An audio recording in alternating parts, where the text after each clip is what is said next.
Fantastic. So let me introduce our speaker this evening, Professor Michael Turner. Michael Turner is the Senior Science Advisor at the Kavli Foundation and the Bruce V. and Diana M. Rauner Distinguished Service Professor Emeritus at the University of Chicago. He is the past director of the Kavli Institute for Cosmological Physics at UChicago, which he helped to establish, and a past president of the American Physical Society, the 55,000 member organization of physicists. The Kavli Institute has, by the way, a $30 million endowment, and they were recently the recipient of a $10 million gift. So congratulations to the Kavli Institute and Professor Turner's colleagues.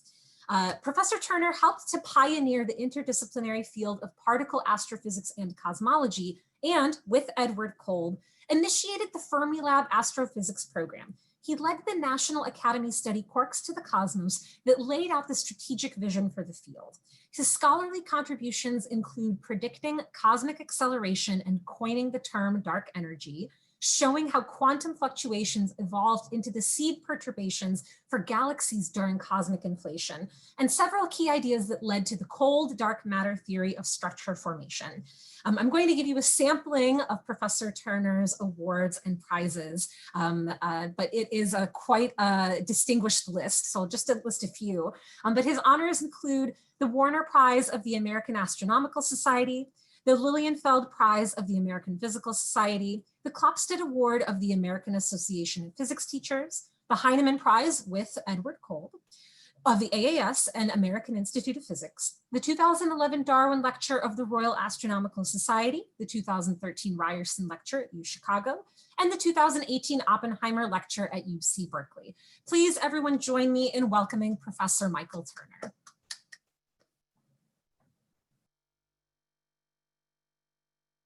Okay, I was muted. You can all hear me now, right?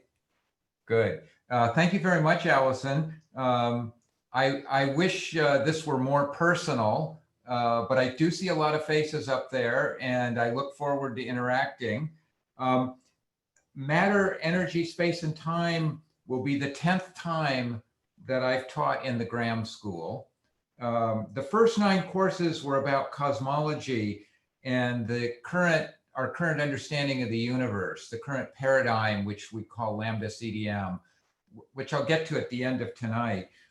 And that lambda CDM, we had a provost who said, if it's true, it's not bragging, but much of that paradigm came from the Chicago School of Cosmology. So at the University of Chicago, big ideas matter. And so I'll do a little bit of truth-telling how Chicago contributed to this.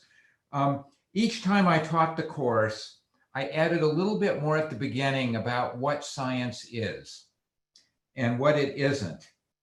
And I started realizing that most people, including most scientists, would be hard-pressed to explain what science is and why it's so important. Actually, scientists could tell you why it's so important because it's what they do. But so I thought, boy, for my 10th time, maybe I'll take a course that I taught at the University of Chicago at the Paris campus called Matter, Energy, Space, and Time. It was part of the Common Core, Phi-Sci Common Core, and adapt it for the Graham School. And so that's what I'm in the process of doing. Now, there's a bit of a bait and switch here, but I think you're going to be a big winner on this. Since the course is a work in progress, there is a syllabus on the website, I believe, so if you want to get a preview of it. But what I'm going to do is actually give you the final lecture in the course, and I'll explain why that is in a second. So I start from the back and work forward. I think this is a very timely topic because you cannot turn on the news. You cannot listen to anyone without them saying how important science is or how their decisions are science guided, and so on and so forth. And if you think about all the problems that we have, science is an important part of the solution. Now, in this course, I will be a little bit more humble and talk about the limitations of science as well. Science is not a cure-all. In fact, I'll just, before I get going here, I'll just say what it's really good at, where I would say it's the best thing we've ever come up with, is exploring the physical world. That's what it's really good at. If you want your plumbing to be fixed, you need a plumber, not a scientist.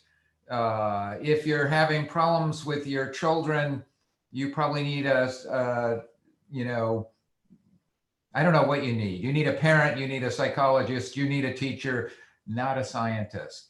And so what it's very powerful at is exploring the physical world. And so the course will focus on that.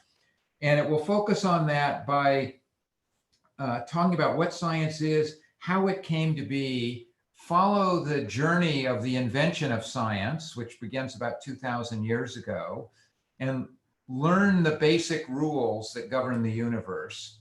And because I don't want it just to be an abstract course, but so you learn a lot of science along the way and how it actually runs the universe.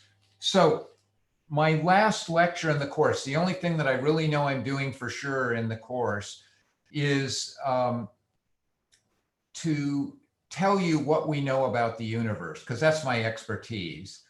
And what we know about the universe comes from the scientific process. And so it literally will combine everything that we learn in the course. And you'll need everything that we learn in the course to understand the final lecture. And you'll go, wow, science really is powerful. So now I'm going to share screen and put the slides up. Make sure I get the right one. And then I need to do that. Okay, Allison, did that work? Okay, fantastic. I see fewer people now, but so one slide about science. For me, science in a nutshell is the motto of the Royal Society, nullius in verba. And, oh, I translated it for you. I wish we were there in person because I love asking people, what do you think that means? And take no one's word for it. Here I am at the Royal Society. I think this was in, I forget what year it was, but it's their motto, and they have a big piece of stained glass, and I blew up the part of it that says nullius in verba. So, so science is, take no one's word for it. It's evidence-based. It's not authority-based. Because it's evidence-based, it's self-correcting. This is a part that's really hard to understand. New information or experiments correct mistakes, even fraud. And so there have been many examples, not that many, but probably some of you have read about examples in science where a scientist claimed something, didn't make a mistake. Mistakes are part of the process, but claimed something they knew wasn't true. And that even gets corrected because the more outrageous the claim, the more people want to reproduce it and build upon it. So let me finish this final sentence, and then we'll talk about what science has allowed us to learn about the universe. So science helps us understand the physical world, or explains the physical world, and is the basis for all innovation. Boy, that's a bold statement. Let's see. I should probably say all technical innovation, or there must be some forms of innovation that don't come to science. And this is one thing I think this will be one of the essay topics in the course. Oh, and I don't want to give, I'll give you my answer. So why has science become so important? I think that the two most important intellectual threads over the past 2,000 years are science and religion. And I can't speak about religion, but I can speak about science. Why is it so important? And I believe it's the innovation. And my best example, boy, I'm really getting hung up here on the first slide, but my best example, I like to say this, and I like to be able to see everybody's jaw drop when I say this, that quantum mechanics, which 100 years ago is when it was invented, was even more obscure and mysterious than string theory. And today, 2/3 of our GDP runs on quantum mechanics. And you have to come to the class to learn about that. But the hint is that we live in the information age, and information is stored on quantum devices, manipulated by quantum devices, transmitted by quantum devices. So this innovation is really important. But tonight, I really want to talk about how science allows us to understand the physical world. What we know about the universe, what we know we don't yet know, and thoughts about what we don't know we don't know. Boy, I got through that. This is the hardest slide.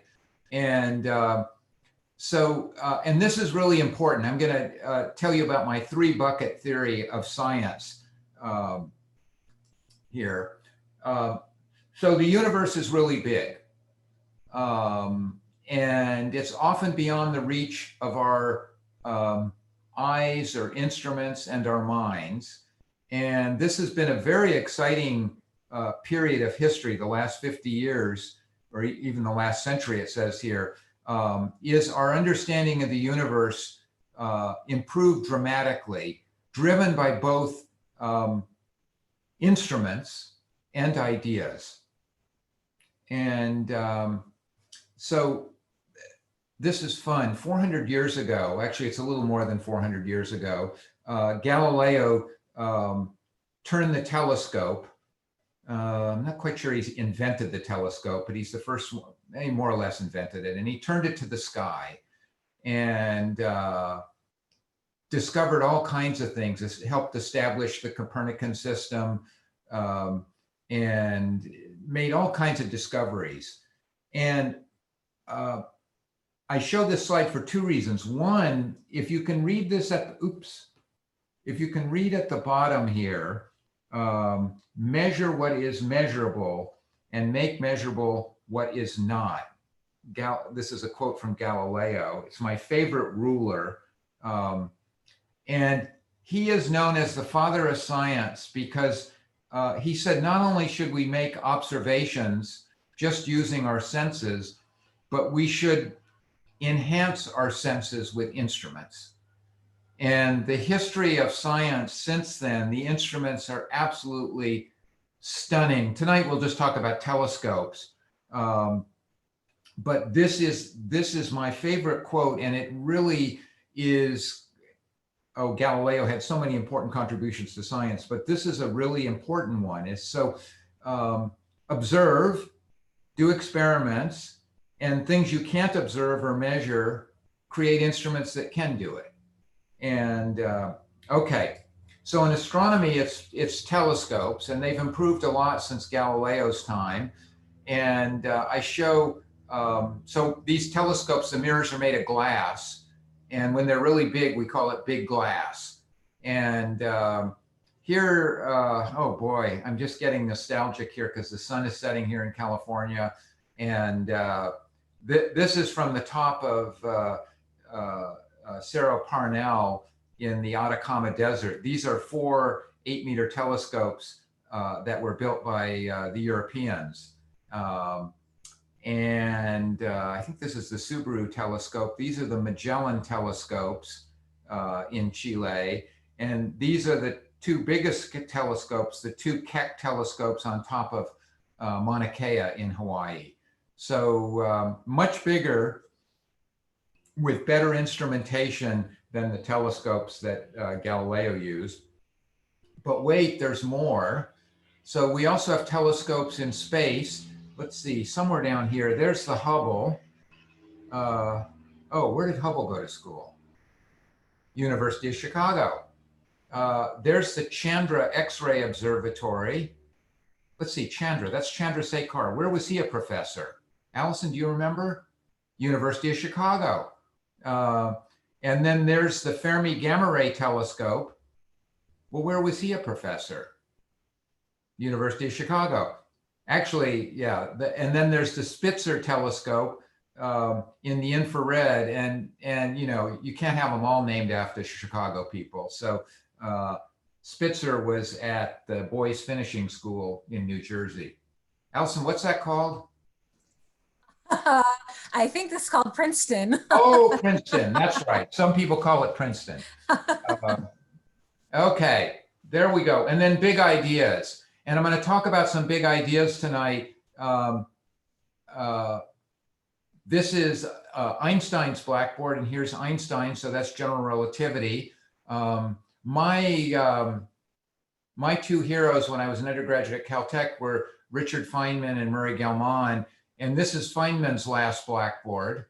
And Feynman and Gell-Mann played, we'll bring them into the lecture tonight with the quarks. And then here's Alan Guth, and we'll talk about inflation. So big ideas are important, not just big instruments, because we're looking for understanding. So here is my 3-bucket theory of science. And this is one of my hobby horses, particularly in astronomy courses. Astronomers are really guilty, particularly astronomy books are really guilty of this, is that it's important to know what we know for sure. What we know for sure. So that's knowledge that's not going away. We have, and why? Because there's extremely strong evidence. Maybe the interpretation of it will be a little bit different. So I'm going to talk about what's in bucket number 1, stuff we really know for sure. Stuff that's not, I hate to say, you know, scientists never want to say never, but there's certain facts. There are atoms. The universe is expanding. We'll get to that very shortly. Then bucket number 2, and that's an interesting one. I call it knocking at the door. There's some evidence for it. We're pushing to get more, but it is, we don't know it for sure. And these are always the most exciting. Actually, the 3rd bucket is the most exciting. So in the title of my lecture tonight, what we know, so that's bucket number 1, the stuff you can take to the bank. It's not going away. There's so much evidence. Bucket number 2, what we don't yet know. We're trying to establish it. We have a little bit of evidence. So that'll be part 2. And then part 3, and this is really the fun part, particularly for the theorists. I'm a theorist. Crazy speculative ideas. So what we don't know, we don't know. So the new ideas. And I have another way of illustrating this. So the first bucket, the wild ideas, and it doesn't matter where they come from. So one of the books we'll be reading in this course talks about, you know, so where should these ideas come from? Are they all science-based? Could they come in a dream? Could they come from theological arguments? Doesn't matter. Some of them, a little bit of evidence develops, and they're knocking at the door. And then some fraction of the ones where there's a little bit of evidence, we firmly establish. And so I arbitrarily put numbers here. So what I tried to say is that you have all kinds of crazy ideas. And at the very end, I'll get to some crazy ideas. Most of them are just crazy ideas. But every once in a while, one's crazy enough to be true. And so we pick from those crazy ideas, and then we start, let's see if we can establish that idea, build up some evidence. And then when there's enough evidence, it falls in the category of stuff we know for sure, stuff that's not going to go away. And so one of the things that I have done in the past, both at the Graham School and at the University of Chicago, both with undergraduates and graduate students, is the difference between these buckets is really important, because everybody loves this bucket. You know, we're going to talk about the multiverse tonight. Everybody loves the multiverse. Actually, it may be a little bit to the right of that bucket. I mean, it is wild speculation. It is not a fact. It's not established. Okay. Part 1, what we know for sure, bucket number 1. So all of this you can take to the bank. The universe is really big. Okay, well, oh yeah, one of the other things we're going to learn is that math is the language of science. We don't completely, books are written about why that is, including by my friend Max Tegmark, who says, well, I have a really simple explanation. Math is the language of science because the world we see is just a computer simulation. But we're not going to go there. We're going to assume objective reality. Okay, the universe is really big. So let me give you some quantitative evidence for it. So in the universe, you've all probably heard of the Milky Way galaxy. I'll show you. In fact, I'll go to the Milky Way galaxy first. We live in a galaxy called the Milky Way galaxy. It has these nice spiral arms. It has 100 billion stars in it. We're not downtown in the loop. We're out in the western suburbs. I guess, yeah, that is west. And the distance across, the numbers are just mind-numbingly big. 100,000 light years. That is, it takes light 100,000 years to cross the Milky Way galaxy. And let's see, let me show you another picture of the Milky Way. So because we're not at the center of the Milky Way, because we're here, we can pan across the sky and see the center of the Milky Way. So some of you have taken a boat trip out on the lake and you pan across, you see the city of Chicago. So this is the same idea. And so here's the center of the galaxy. We're looking at it edge on and it's thin. And so we're looking at the galaxy edge on. So that's the Milky Way galaxy. I guess I don't have a picture in here of, this is actually an infrared. If you try to look at this in the optical, it's very confusing. It looks like a Milky Way because the dust is blocking most of what you can see. But let me now go backwards.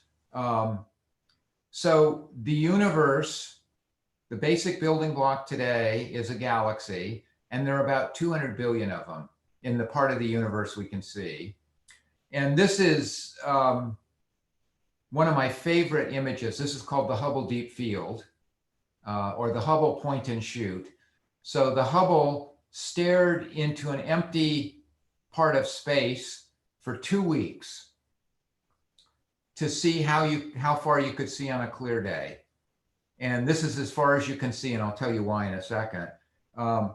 First of all, it looked at a tiny bit of the sky.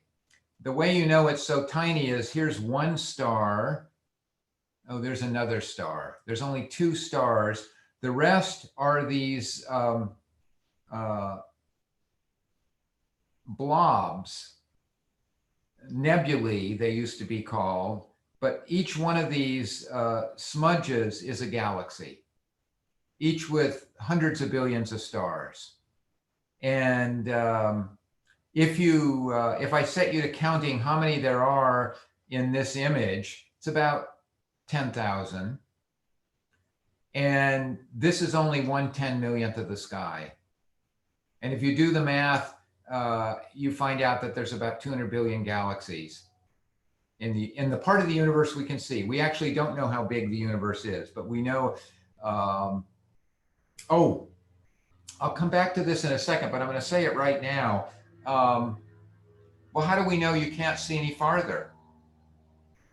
So what we know from looking at the Hubble Deep Field, because of these dark spots, is the reason we can't see any farther is not because the telescope isn't powerful enough, but because as we look out in space, we look back in time. And so we're looking back with the Hubble. The Hubble is so powerful, we're looking back to the time when the first galaxies were forming. And so you can't see earlier than that. You cannot see, you're looking so far back that the lights weren't on. Galaxies had not lit up yet. Okay, So really big. There's the Milky Way. Oh, I have to say this. There are planets. Most stars have planets going around them.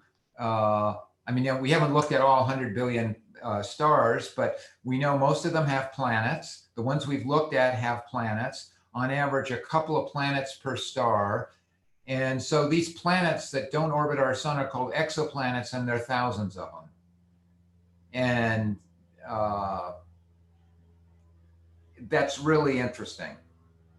But we've got a lot to talk about with the universe. So we got to get to the multiverse. So what else about the universe can I tell you about? So sometimes we find communities of galaxies. We call them clusters of galaxies.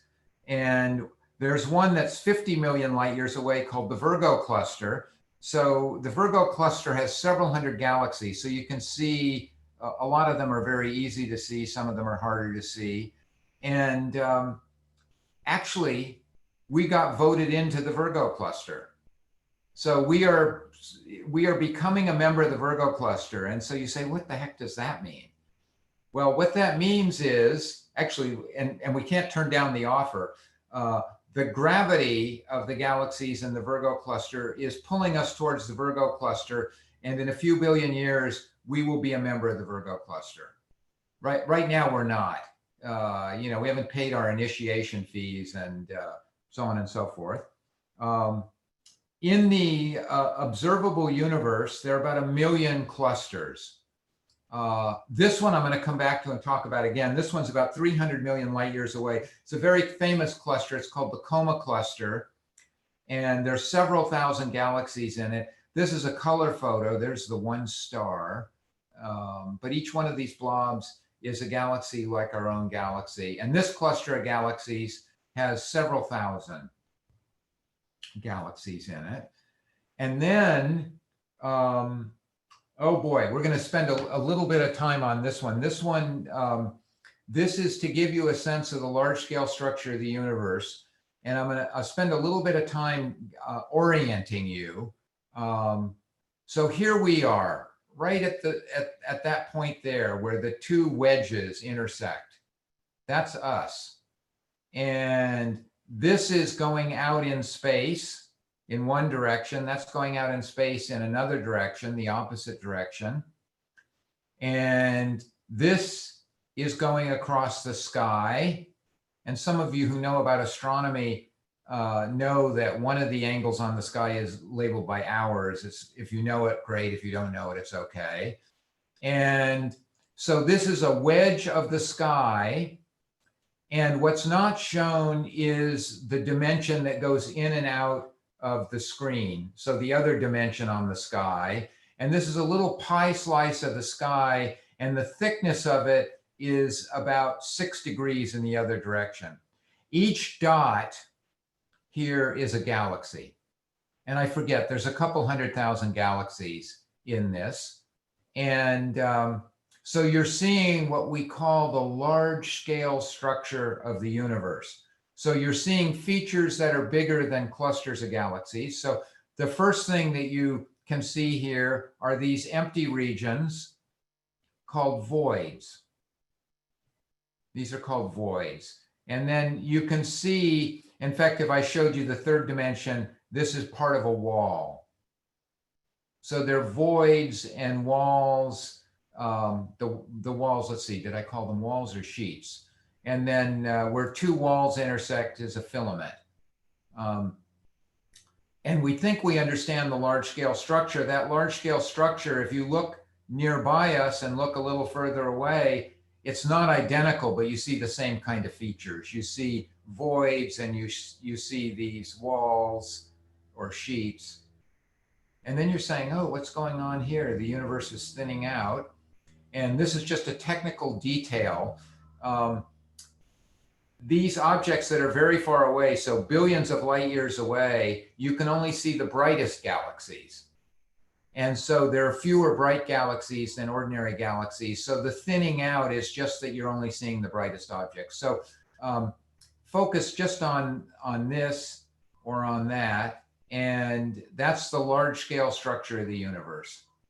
So we've really mapped out the universe. In fact, I'm showing you, I'm slightly embarrassed to do this. The first survey that did that was called the Sloan Digital Sky Survey, and the University of Chicago is one of the universities that led it. Unfortunately, there was a competitor that came, did not as good a job, but they had better graphics, called the 2 degree field. And so I showed their, well, I should say that I'm being collegial. And anyway, that's the large scale structure. So here are the big numbers. First of all, I wanted to throw this number in. Since Galileo's time, we've improved by a factor of 100 billion in our in the sensitivity of telescopes. So Galileo had a telescope that was a few centimeters across, used the naked eye. We now have electronic cameras. The biggest telescopes are 10 meters across. Another 100 billion. So I put this in because we have 100 billion stars per galaxy, 100 billion galaxies in the universe. Oh, and on average, each star has a planet. I forgot to mention those of you who followed the Nobel Prize this year, Andrea Ghez, a graduate of the University of Chicago Lab School, got the Nobel Prize for discovering the big black hole at the center of our galaxy. Every galaxy has a big black hole at the center, million galaxy clusters. The part of the universe we can observe, so we can only see the part of the universe where light has arrived, is 30 billion light years across. So it's really big. Couple 100 billion galaxies and about 13.7 billion years old. I'll come back to that in a second. Professor Turner, before you continue, we have a couple of questions. Oh, good. Yeah. So a question here from Mike. Are there any patterns discernible in the large scale universe? So the patterns discernible in the large scale universe are in this slide. And in fact, I didn't do a very good job of explaining it. So the patterns are the voids, the sheets. I wish I had the 3-dimensional version that I would rotate for you. But there are no larger patterns than that. And so we think that we've mapped the universe. We don't see any bigger features. I hope I answered his question. Yeah, that's great. And something going back to something earlier that you said about our membership in the Virgo cluster, will we collide with anything in the Virgo cluster is a question from Jim. Will we collide with anything? Oh, well, good. Let's talk about collisions. Normally, I also show a picture of the Andromeda galaxy. It's our nearest neighbor. And we're doing a little dance with Andromeda. And in a few billion years, actually, I exaggerated on Virgo. It's going to take us a little while longer to get to Virgo. But in a few billion years, we are going to have a collision with Andromeda. But most, oh boy, I think maybe later I have a picture of galaxies colliding.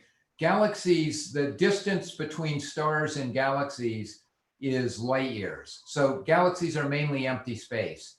And so the collision, there are very few head-on collisions of stars. However, the gravity of one galaxy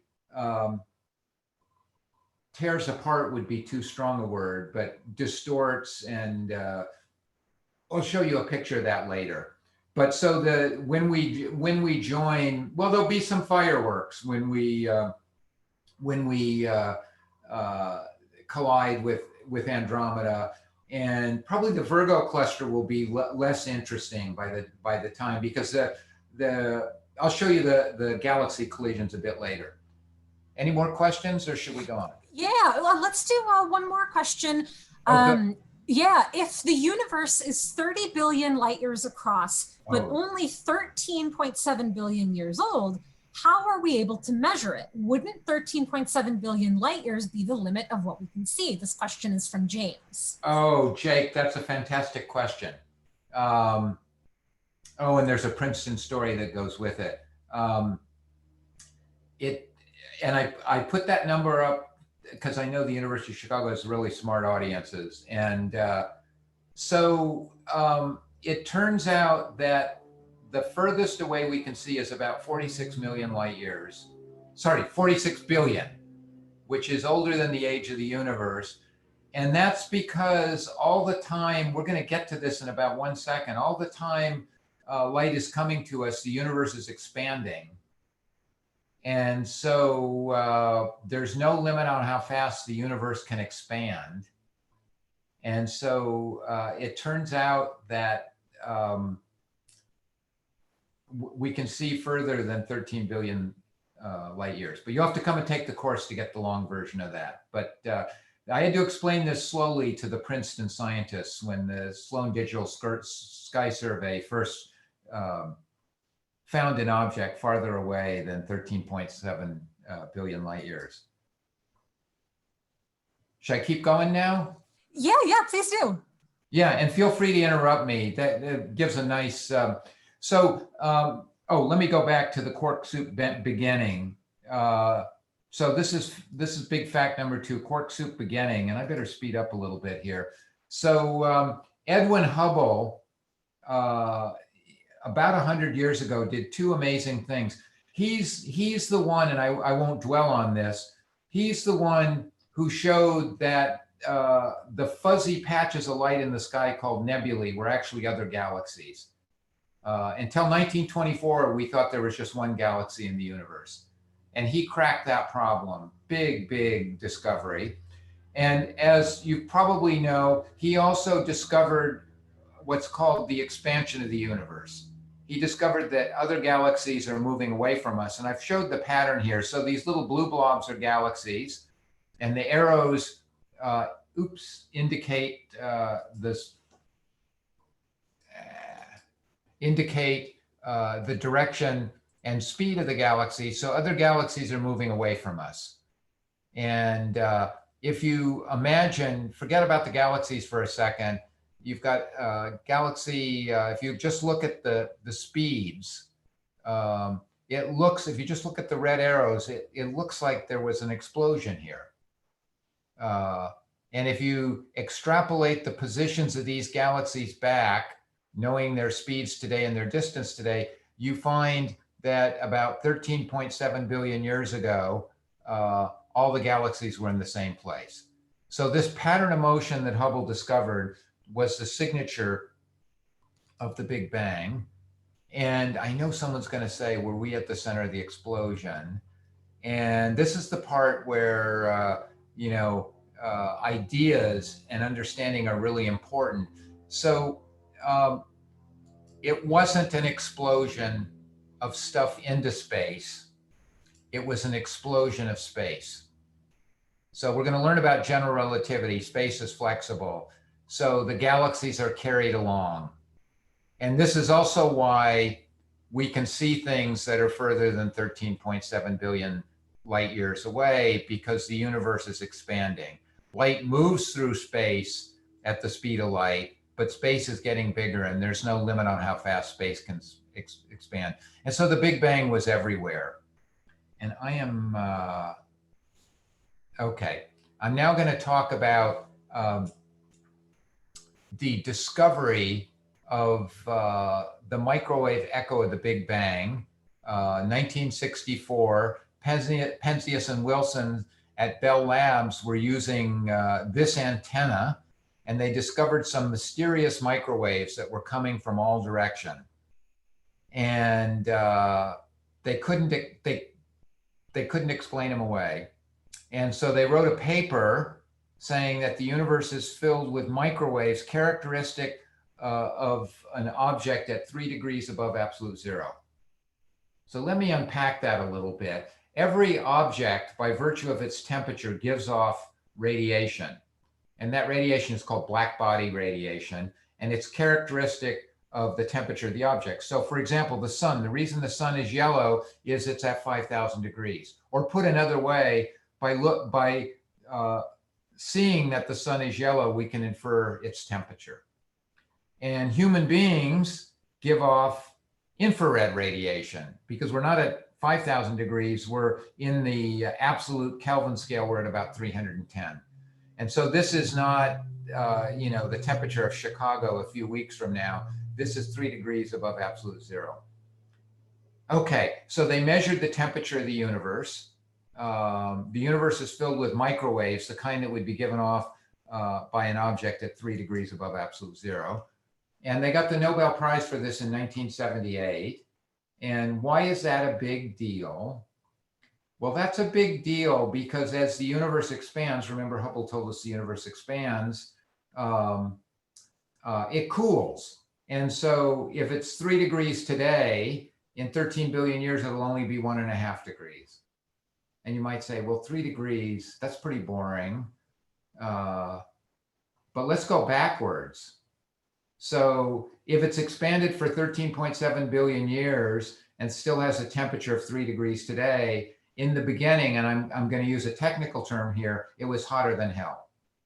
And so it was a hot Big Bang, and that changes everything because when you heat something up, you reduce it to its most fundamental constituents.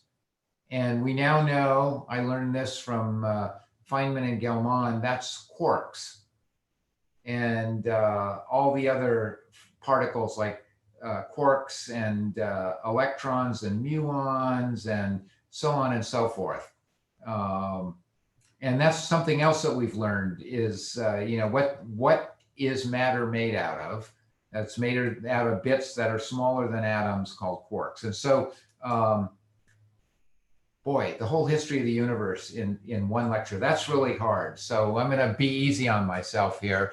So this is the whole history of the universe, beginning with quark soup. And I'm just going to pause here for 1 second. So we have an expanding universe that's cooling. And as it cools, layer upon layer of structure builds up. And it began with quark soup. And the reason we know it began with quark soup is we spent the past 2,000 years trying to find out what the fundamental building blocks of matter are. And it's quarks. And we know when we heat something up, we reduce it to its fundamental elements. So this idea of science and understanding and evidence, we put it all together in this picture. Oh boy. So when the universe is a fraction of a second old, so that's 1/100,000th of a second old, it's cool enough for the quarks to form neutrons and protons. Now I know everyone out there knows what a neutron and a proton is. And everyone knows protons are blue and neutrons are green. And then the universe is cooling. And when it's a few seconds old, the neutrons and protons can stick together in nuclei. And so the universe was a nuclear reactor, and the nuclei of some of the lightest elements were made. Helium, a light form of helium called helium-3, lithium, and a heavy form of hydrogen called deuterium. And we can calculate how much of this is made. And actually, again, here's the evidence. So we predict how much should be made. We go out and measure, is that what we see? And that's what we see. So I'm not doing justice to the measurements, to the evidence. Then the universe cools and it becomes cool enough for the nuclei to combine with the electrons, which I hadn't shown here, to form atoms. And this is really important because earlier than this, we say that the universe was ionized. The electrons were separated from their nuclei, and ionized matter is very opaque to light. Once atoms form, the universe becomes transparent to light, and all the light present then from the hot temperature then, which happens to be a few thousand degrees, comes streaming to us. And along the way, the expansion is reddening that light. And it started out literally as visible light when the atoms formed. The atoms formed at about 400,000 years. And by today, it's these microwaves. And so when you look at these microwaves, you're looking at the universe as it was 400,000 years after the beginning. We'll come back to that in a second. Couple of other thoughts here. The universe, starting at 400,000 years, gravity starts sweeping material together and building up galaxies and stars and the like. So this is literally everything we know for sure about the universe in one slide, with some of the details left out to be sure. And I'll go on here. Oops. We're going to come back to this. So I've blown up this last little bit. This is 400,000 years. I've blown up 400,000 years to 13.7 billion years. Oops. My mouse is too sensitive. And you see the galaxies are forming, and here we are today. This is when the atoms formed and the universe went from being ionized and opaque to light to being transparent. And this is this light that comes and we now see as microwaves. And so we're seeing the universe when it was 500,000 years old. And I'll show you the best picture of that in a second. But pause here again. Actually, I'll pause in 1 second. So here we are a few billion years after the bang. That's when galaxies form. That's as far as Hubble can see. But these microwaves take us back within 400,000 years of the beginning. Not 400,000 years ago, but 400,000 years the beginning. And so the microwave background lets us see before there were galaxies. And I don't know if there are any more questions or I can just keep moving. There are a few questions, yes. So I think this is a good slide for this. A question from Mike: is the concept of the quark in the 1% known bucket now? Oh, say that again. Oh, is the concept of the quark in your 3-bucket science which theory? Bucket? We know it for sure. Yep, perfect. Okay, and then great. So a couple of questions from Frederick. So how is it that there is no limit to how fast the universe can expand, since nothing yet can move faster than the speed of light? That is such a great question. You got a couple of questions in there. The rules of the game are the rules of the game. So you can't ask, how come a knight in chess can move that funny way? And that's just the rule of the game. You didn't invent the game, you don't get to make the rules. Let me come back and focus on this. I don't want to spend too much time on it, but so when space expands, everything is carried with it. You can also move through space, and light is probably the easiest way to move through the universe. And so there is a speed limit, and nothing can move through space faster than light does. But light is carried along with the expansion of space. So a photon, not only, if I launch a photon into the sky, it's moving away from me at the speed of light, but the universe is expanding. And so it will even go farther, because not only is it moving through space, but space is getting bigger. Great. Should I keep going here? Two more questions. Another question here from Frederick. What are the chances that the supposed Big Bang was really just matter breaking past the event horizon of a black hole from another universe? Oh, I'm going to save that for the end. If we, I hope we get to the end. But so let me first say the Big Bang Theory is a fraud and fake news. Okay, I'm just trying to make a bad joke here. But so the Big Bang Theory is, let me get serious, put my University of Chicago face on, is a misnomer. So the Big Bang Theory is not a theory of the Big Bang. It's really a theory of the events after the Big Bang. And in fact, if you look at my picture here, let me just go back. Notice I don't have the Big Bang on here.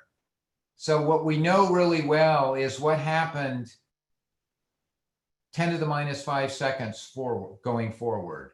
And it all appears like there was a Big Bang, but the Big Bang is the part of it we least understand. And if I have time, we'll get back to that question. But part of it is just the misnomer that when you say Big Bang Theory, that sounds like the theory of the Big Bang. No, the Big Bang Theory is really the theory of the events after the Big Bang.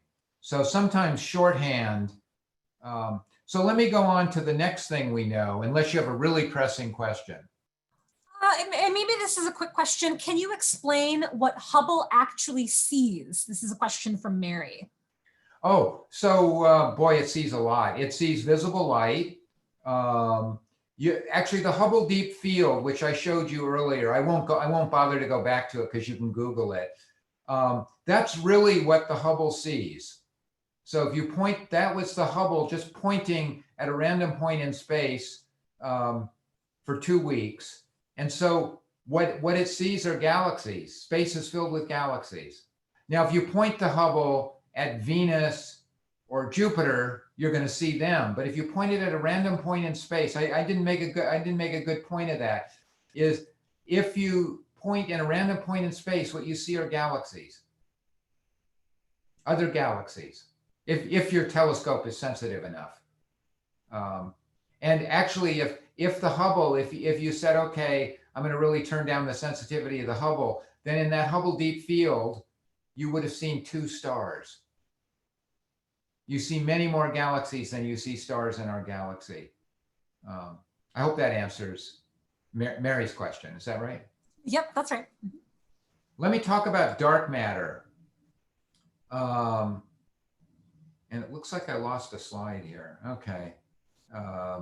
So we know that in fact, this was really good that Mary asked that question, because don't let the bright lights fool you. I just started talking about, you see stars or galaxies made of stars, but we now know that stars are only 0.5% of the universe. Most of it is stuff that doesn't give off light and is called dark matter. And hopefully I'll get to dark energy. Okay, so how do we know it's there if we can't see it? Oh, we had these 2 slides out of order. So unseen dark matter. This is fun. We know it's there because we feel its gravity. It's that simple. And I'll show 2 pictures here. The person who discovered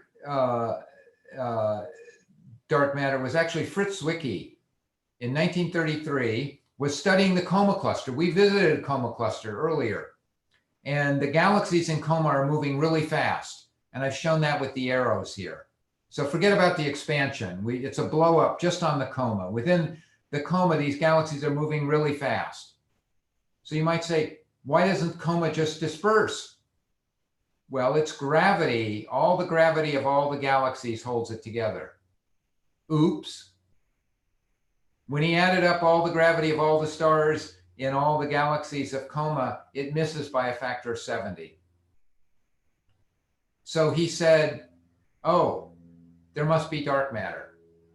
Now this guy, I had a little tag on him earlier. He's the kind of kid who gets sent home from school, doesn't play well with others.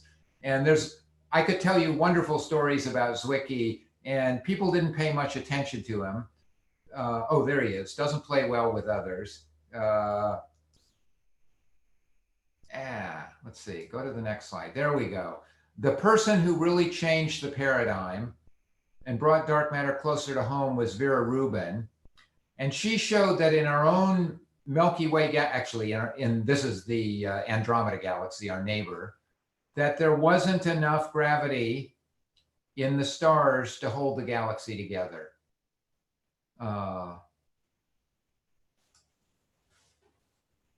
And so she changed the paradigm, and we now know, oh, there's a picture of Vera and myself. I was honored to be able to give her an award, and there we are at a celebration. It was one of the last celebrations she went to before she died a few years ago.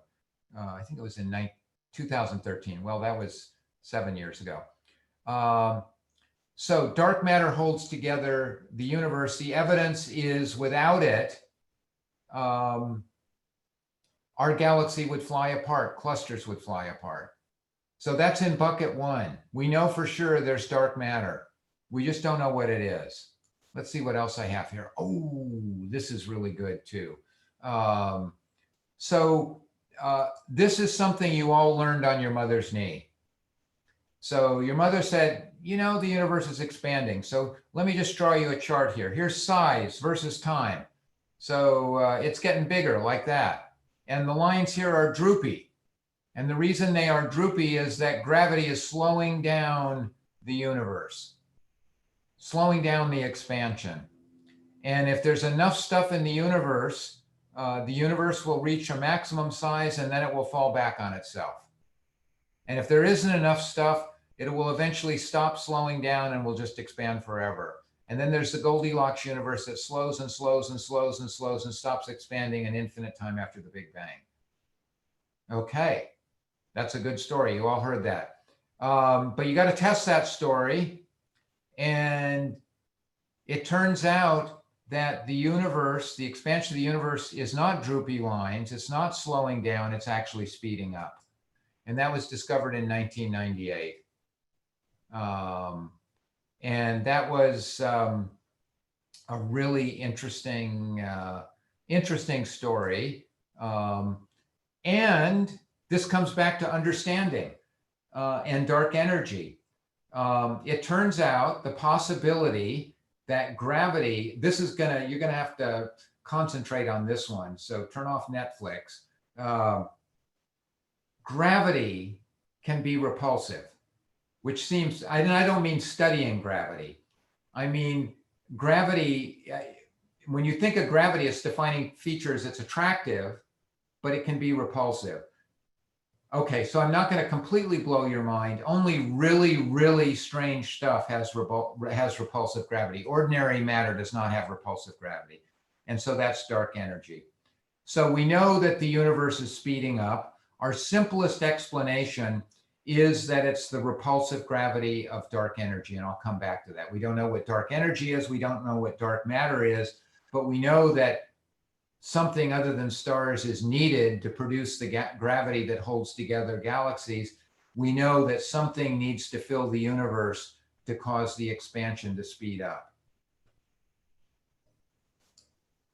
Oh, and I said this already. I think I may jump through this. I mentioned that the structure in the universe is built by gravity. Gravity is the master builder. So this is a chart that tests whether or not you're a cosmologist. If you look at this and your heart goes pitter-patter, you're a cosmologist. If you just look at it and say, that looks like noise, that looks like you don't have the TV turned in right.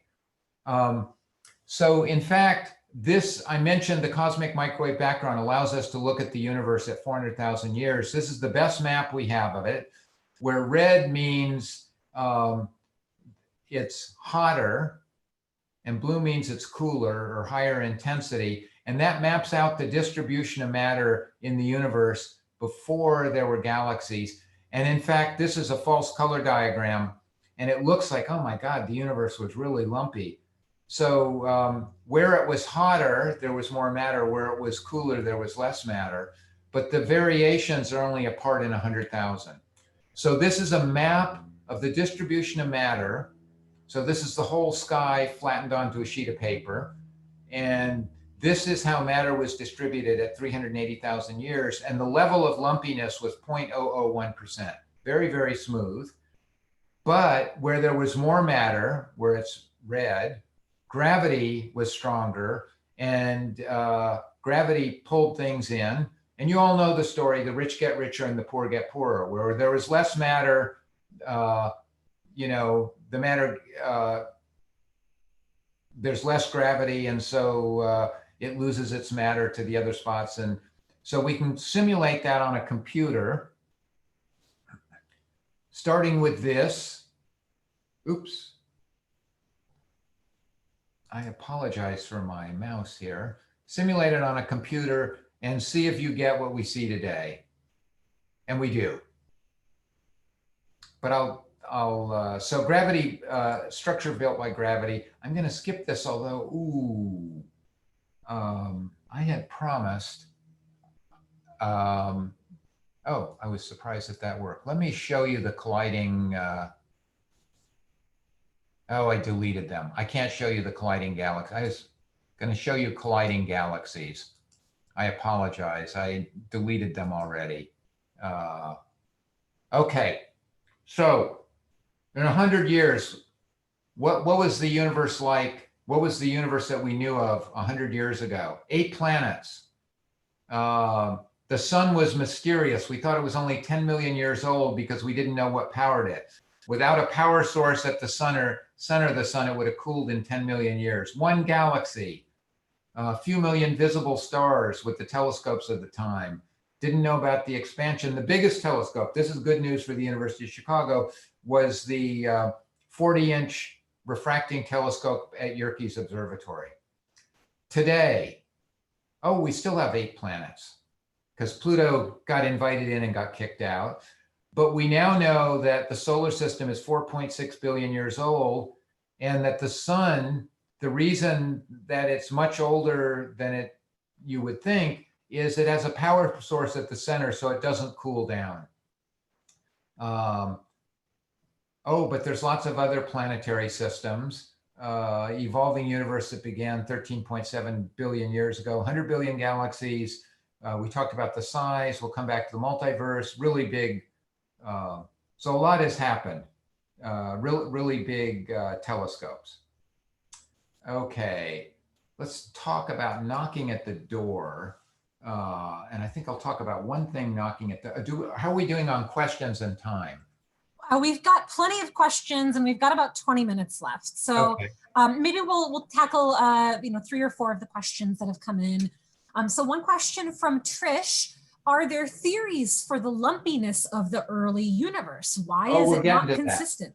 Okay, that's next. Okay, perfect. So another question here.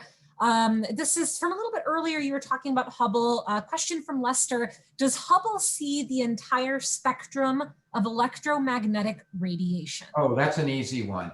So Hubble mainly is visible. It does a little infrared, near infrared, and near ultraviolet. So that's the reason Spitzer is a full infrared telescope. James Webb will go way into the infrared. So, and of course, Chandra is X-ray. So the Hubble really just sees what the human eye does, a little bit more. Great. Let's do one more question. This is from David.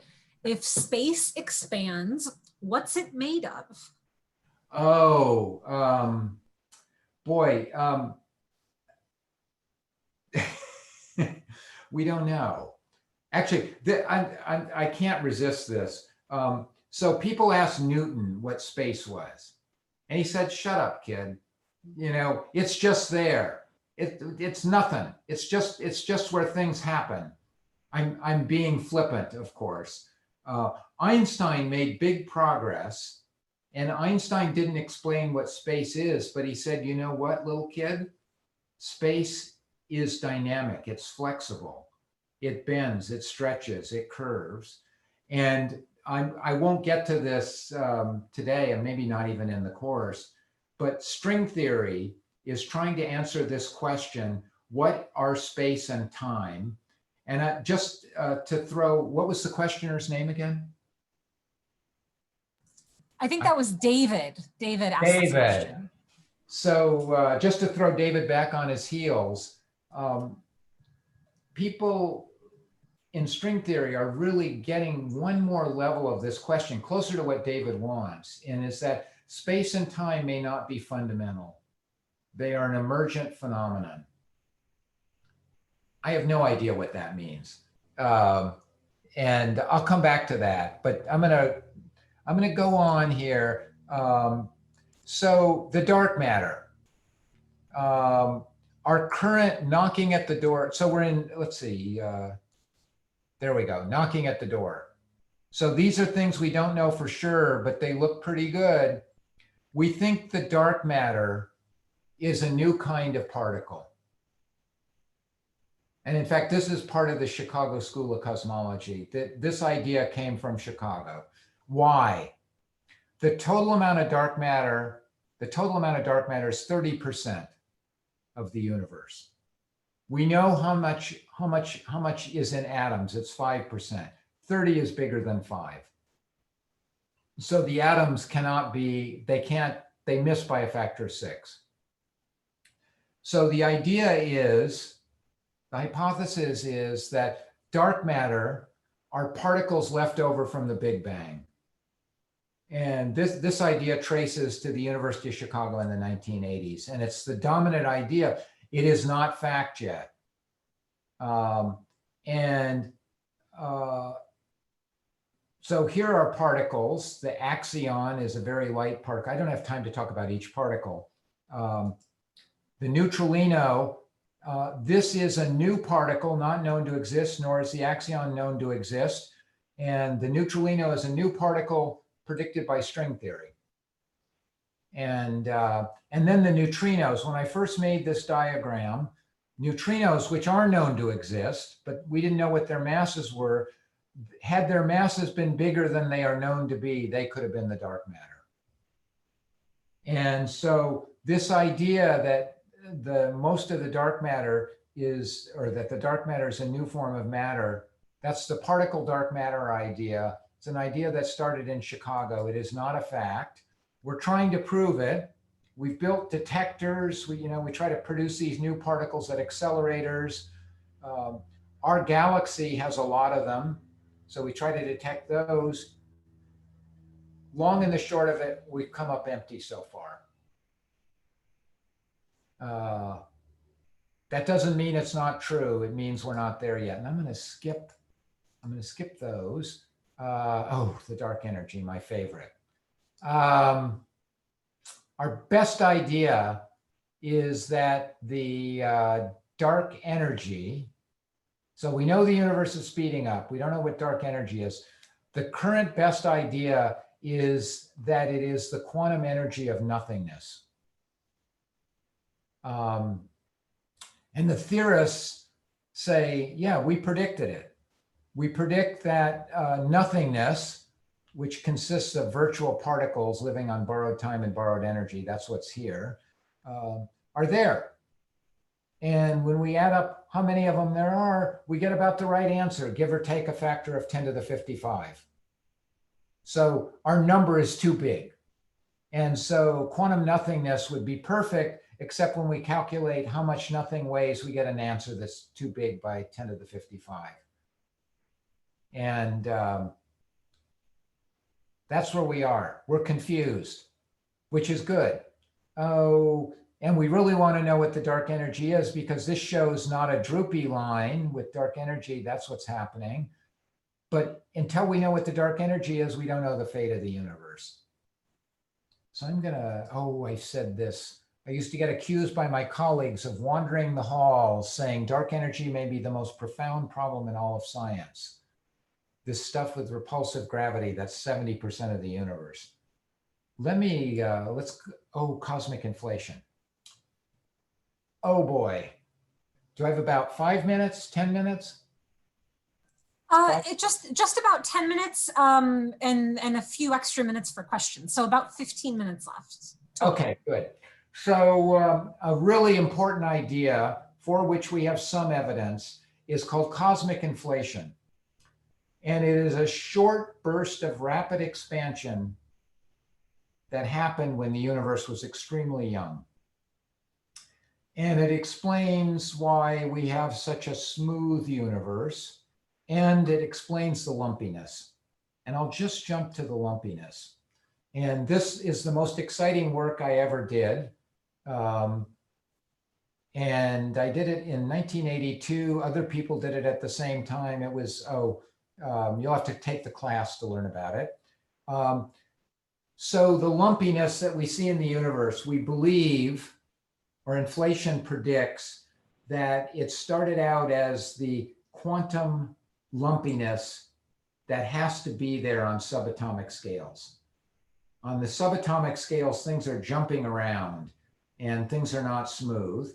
But of course, jumping around on a scale smaller than an atom, that's not going to make a galaxy, because remember, the galaxies are hundreds.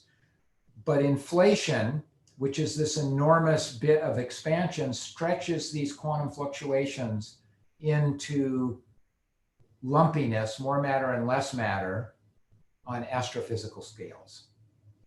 And hasn't been proven yet. But if that's correct, then when we look at the microwave background, what we're really seeing is quantum, we're seeing the quantum world projected on the sky. So that if I put a length scale up on the microwave background, 100 degrees across the sky would correspond to a size at the time of inflation of less than the billionth of a size of a proton.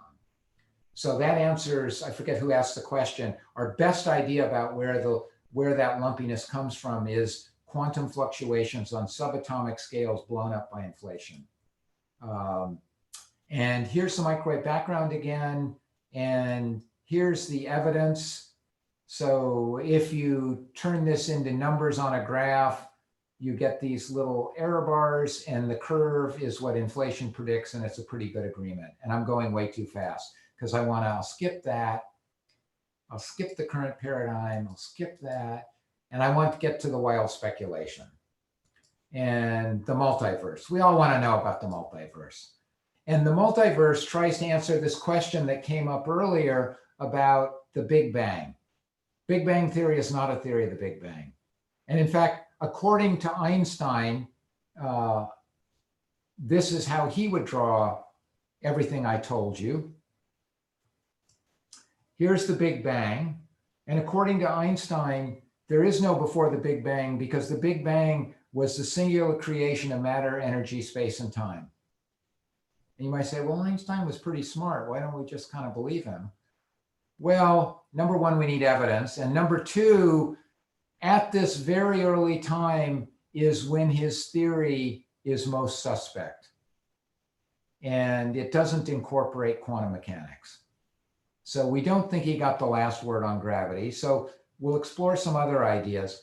One is the multiverse. In fact, that's the only one I'll talk about here. So here's the multiverse idea. So it's inflation. So here's the river of time. And inflation is like one of these little Big Bang universes where the Big Bang event was inflation.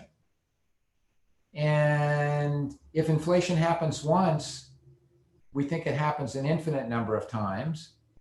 And so, oh, what happened before the Big Bang? Well, there are an infinite number of beginnings. So there wasn't a Big Bang. There are beginnings all the time. And oops, each one of these universes is a universe unto itself. And now I have to tell you the ugly little bit about this. So each one is a universe unto itself, and they could be very, very different. And here's the ugly little bit that gives me a headache, is these are disconnected bits. So if you live in one, you can't see the other. And science is not about speculation. It's not about how we'd like things to be. It's evidence-based. It's how it is. And so we can't test that idea. It's a really cool idea, but we can't test it. So that's the multiverse idea. Oh, and I'm going to skip. I more or less said this.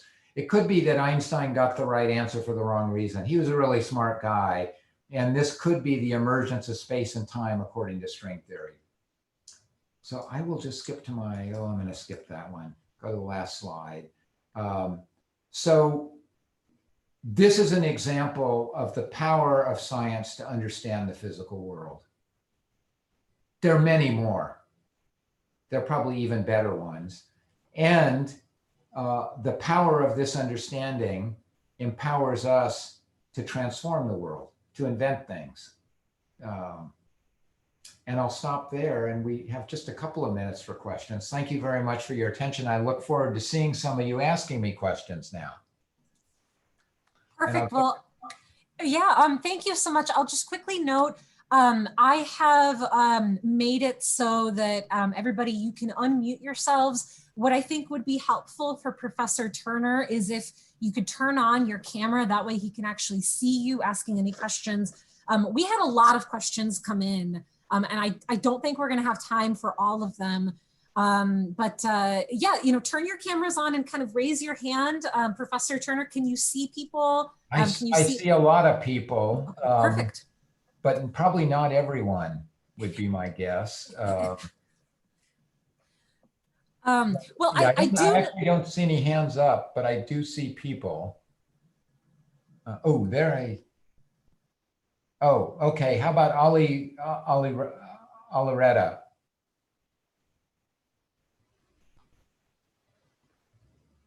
You may be muted. Okay, I'm muted now. Oh, okay. Let's see. I'm not very good at calling on people. Go ahead. It looks like learning or observing your universe is getting information, and information has a limitation on its travel. Can we say there are things that the rules of the universe will never let us gather that information? Say that last sentence again. Can the constants of the universe, like the speed of light, prevent us from actually receiving information and knowing what's going on? Absolutely. So you notice I tried to be careful and say that we don't really know how big the universe is. We know how big the observable part of the universe is, but we know that there are regions that we can't observe. And so, yeah, I don't know if that answered your question. Okay.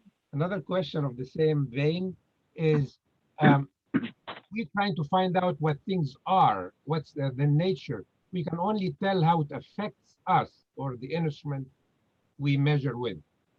So are we going to leave alone the question of what things are and just learn how they affect us?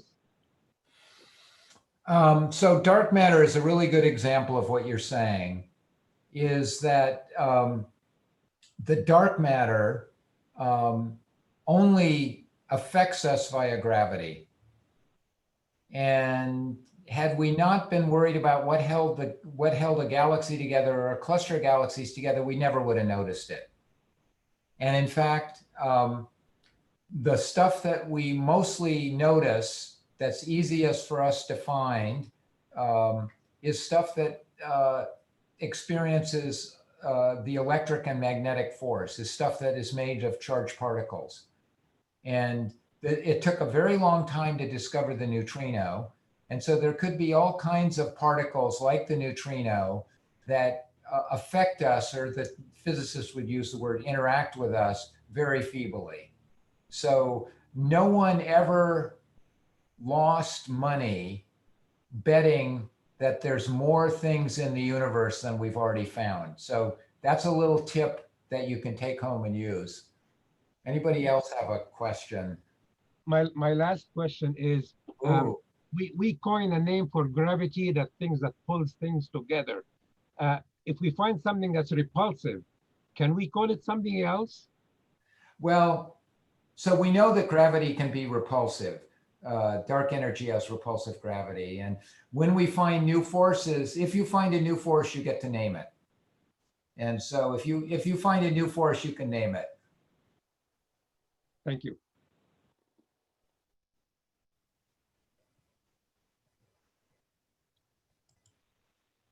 I can't tell if there's another question because I'm only seeing about half. Yeah, well, I see a question from David Scott. David, you've raised your hand. Do you have a question? Can you hear me? Sorry. Yep, yeah. Oh, I'm just wondering, the professor's, what does he think of the Copenhagen interpretation? Which version of quantum theory, sorry, which version does he favor? Oh, boy, you don't want to get me going on that one. Well, especially the one where what's it called, like many universes, where it splits off at every decision. That in particular, I'm curious what you think of it. Yeah, I don't bite on that question. I'm from there's a school, quantum mechanics is something that people still don't really understand or don't accept. And so there's a school of people who, and I have to admit, I belong to the school of people, shut up and calculate. And so quantum mechanics, we're able to take the rules and calculate things to I don't know, it's 12 or 15 decimal places. And I had an epiphany when I was young, and boy, this was so good. I wish I could remember this woman's name. I applied for a job at the College of San Mateo. I wanted to live in California, and she hired me to teach for the summer. And she said, I'm not going to hire you full time because you're just too dangerous. I'm not quite sure what she meant, but she was the chair of the department.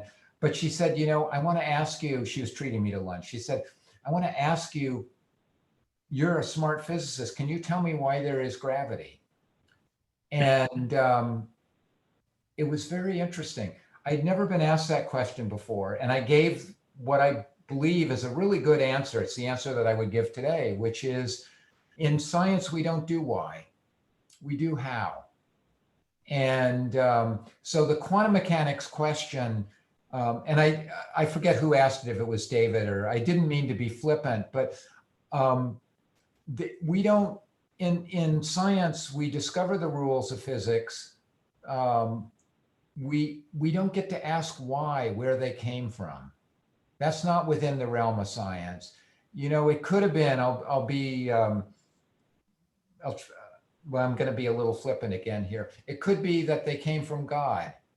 It could be that we are just an experiment in the in a physics laboratory of an advanced civilization. Not a very good one. You know, the students were asked, write down a set of rules that a system has to follow, and then create a universe in that. So there are certain things, and quantum mechanics just is the way it is, and people can't get over that. That you can't make predictions with certainty.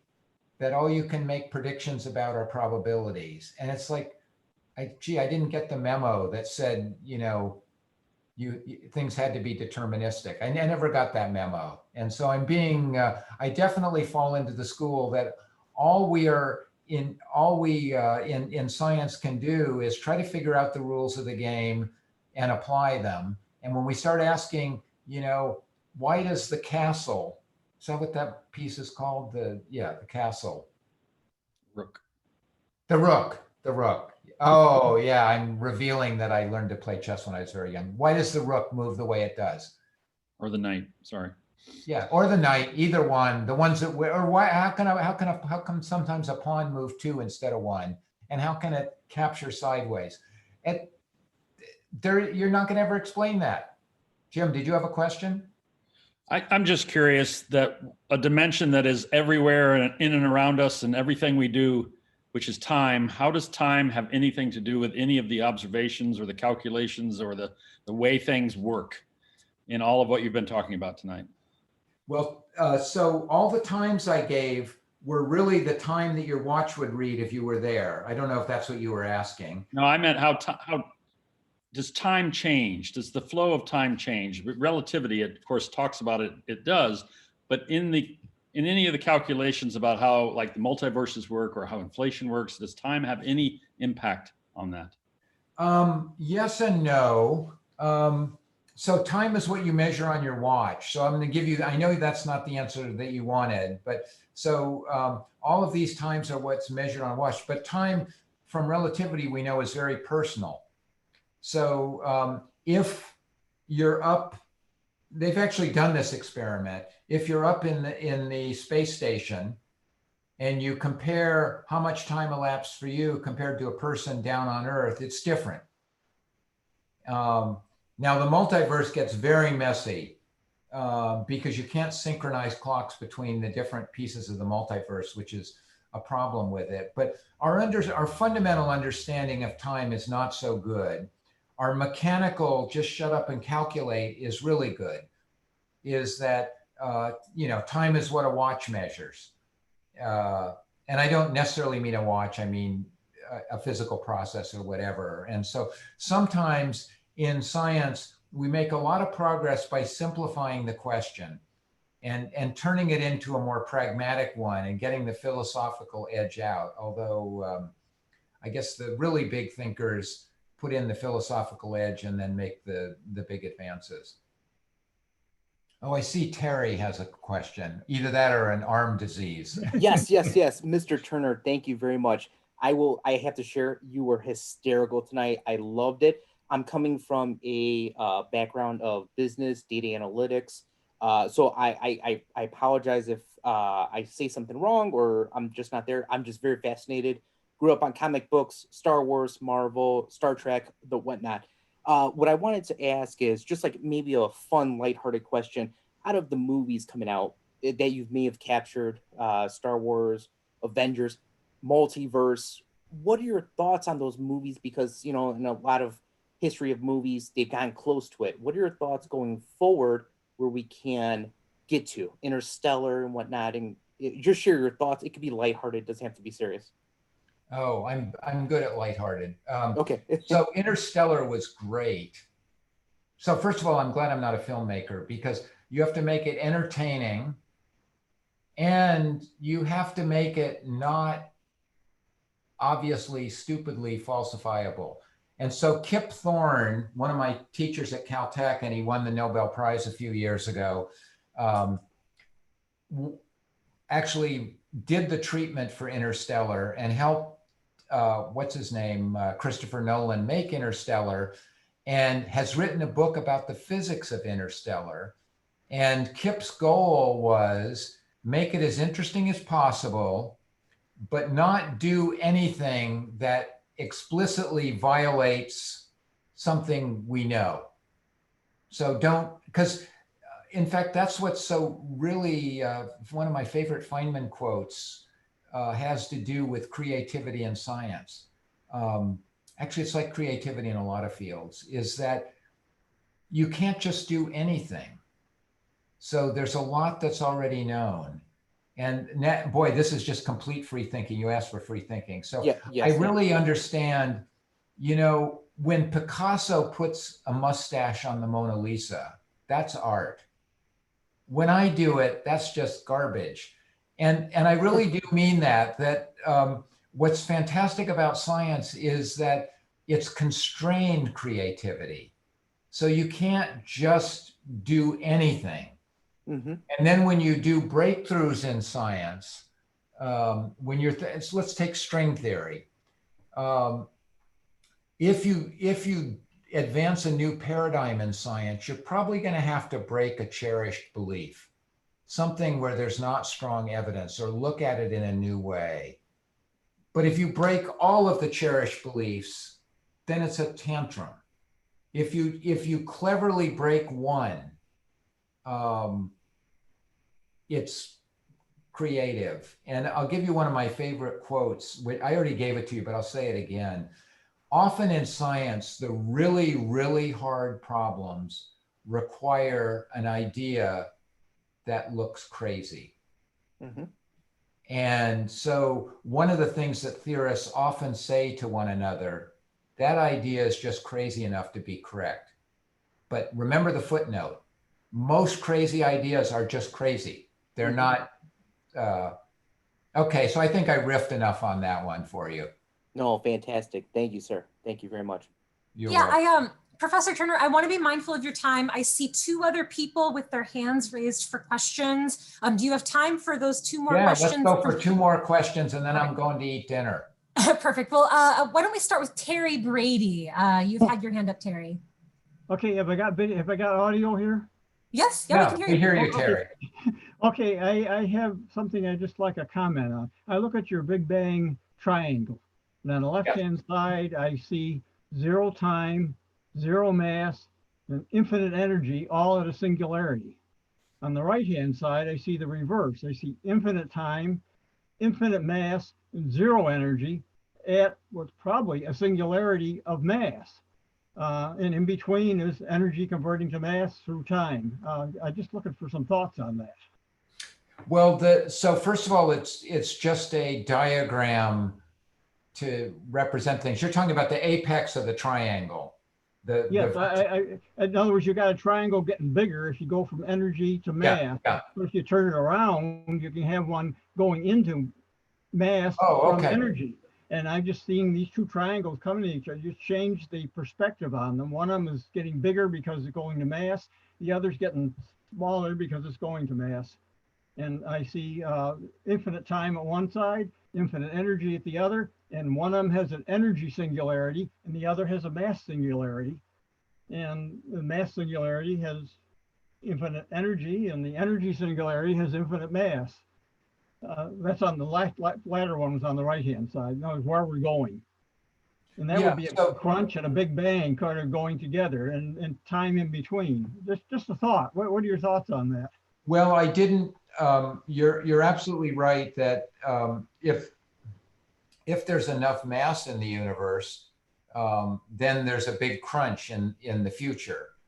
And so I didn't draw that diagram, but you have a beginning and an end. And that's the kind of universe that Stephen Hawking liked because it was easy to do calculations. Not that he wasn't smart enough, but those singularities are really bad. And so let me tell you what is bad about a singularity. So you all took math, and at one time in your life during math, you tried to divide 1 by 0. Didn't you do that? You said, oh, yes. And the teacher said, you can't do that. And yes, I can. I'm into the wild idea category in box 3, by the way, here. But if I look at this, I see a potential of a circle. In other words, we could have an oscillation, 0 to the sine wave, or going around in a big circle, and a universe infinitely recreating itself, first in positive time, then in negative time, then in positive time, and we're just in one of those. Oh, I raced through that slide of the bouncing universe. Here is, so first of all, you're right up there with Hawking because he loved the closed universe because of what you're saying. But here's the problem. That singularity is really a singularity. And what a singularity means is all the rules are off. And so that means you can't make any predictions. And that's really why the biggest reason that we don't like the singularities in Einstein's theory is that if you buy into the fact that the universe is governed by rules, then the rules ought to apply everywhere at all times. And the singularity is a place where there are no rules. Now, it could be that's the way the universe is, that we don't get to choose. But anyway, you got it right that people like the bouncing universe, but singularity is where all the rules are off. And so how you go through the singularity is the big problem. Yeah, well, of course, every circle goes through one when it goes through that, if you really think about a circle. Yeah, but that was just my drawing. My drawing hid the you don't want not to argue. Yeah, that one's on me. And be careful if I put warning signs up, because that singularity, you do not want to be in that singularity. And I made it look very fun. Okay, we got one last question. Yep, one more. And this is from Dilip Kumar Mishra. Dilip, if you could unmute yourself and ask the final question of the night. Oh, I saw him raising his hand earlier. Yeah. Did we lose him? I see him here. Dilip, you're not muted, but we can't hear you. Oh, let's see. I have to put. Oh, there you are. Yeah. Dilip, I'm sorry, we can't hear you. It looks like you're unmuted and you're talking. Oh, you're going back and forth. I see you touching your, Dilip, do you want to try maybe chatting your question since we can't hear you? I've changed it so that your chat will go to the whole group. He's on the iPhone, I think. Yeah. No, we don't hear you. Yeah, sorry, Dilip. Well, Dilip, he actually had put his question into us earlier. Dilip, I think I can just find your question from earlier because I think it was a great one. I'm shifting through a lot of the questions that we have. I hope it wasn't a hard one. I don't need hard questions. I don't think so. No. So here's Dilip's question. Why are we not getting rays and energy from other big stars, such as the ones that we're getting from the sun at nighttime? Oh, that's a really good one. That's a really good question. Why is the sky dark at night? That is a really, really good question. So let me package this all together. So Other stars are further away, so we're going to get less energy from them. So that's first of all. But then if space is filled with stars, the further out you see, the more stars you're getting energy from. And so those two should balance out. And so I'm trying to remember, oh gosh, what was the guy's name? I can't remember his name. Worried about this, that the sky should be ablaze because those two effects cancel out. Distant stars are fainter, but there's more of them. And so the sky should just be ablaze. Gosh, yeah, that was Olber's paradox.